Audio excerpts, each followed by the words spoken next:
Thank you for adjusting the schedule a bit, because I have another one of these to do across town. And I want to thank the students for your great work. It was really outstanding, and you represent not only your families, but your schools and your communities so well.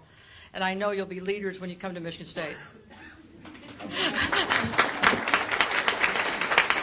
I want to sort of lend my support and thank Hy Fitzgerald and the College of Engineering, but mostly Hy, for putting together with all of you what was an idea that turned into reality. And what this shows is what we as a community can do together if we just put our minds to it. Because if you'd imagine the first set of conversations about ITEC, about how we would strive for this level of achievement, how we would be able to reach out and partner with a very diverse set of folks who usually aren't around the table together to do something, and we could sustain it over a long period of time in a way that this becomes not simply something for Lansing to be proud of because of all the evaluation work that Hy and his team have put together, is something that is and will become a national model. And it's something that we're committed to moving into other cities, Flint and Detroit as two examples, because it is something that the community can do together. I also want to ask you to do something that is beyond the thank yous. We need to be able to grow this program.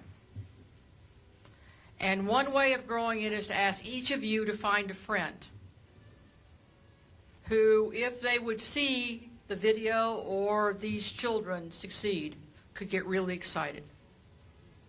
Because that's the way we're going to sustain this and grow the number of children who could participate.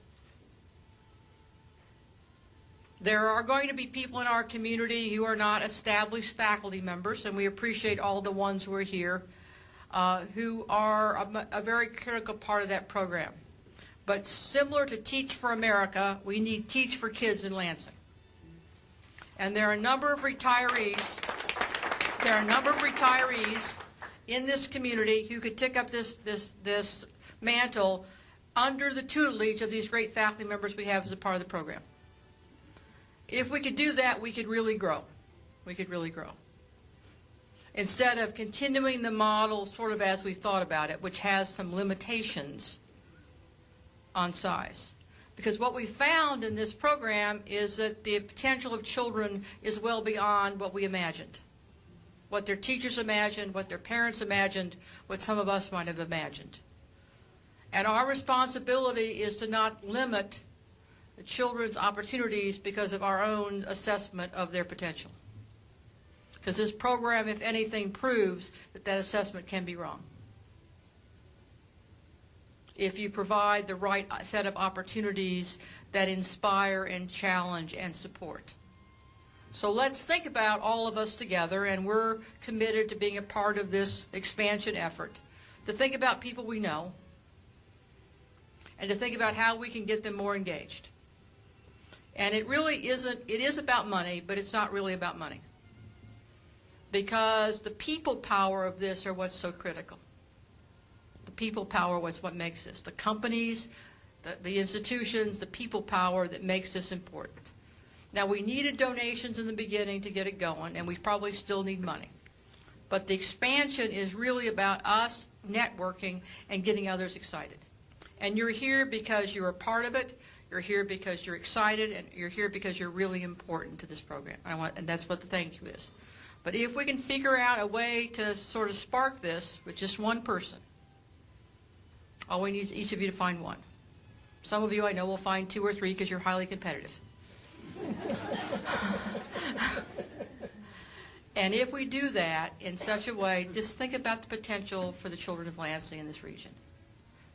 And that's what gets me excited about this. And why it's important for the university, because for us to recruit and retain really great faculty, we have to have a vital community that, when you look at it from a global perspective, understands how to be competitive in science, technology, engineering.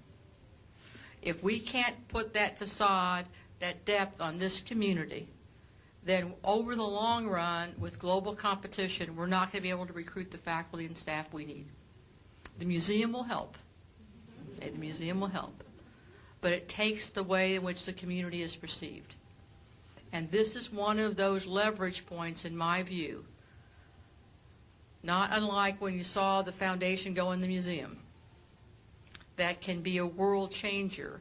But because of you, we've been able to build a program that's the envy of anybody in the United States.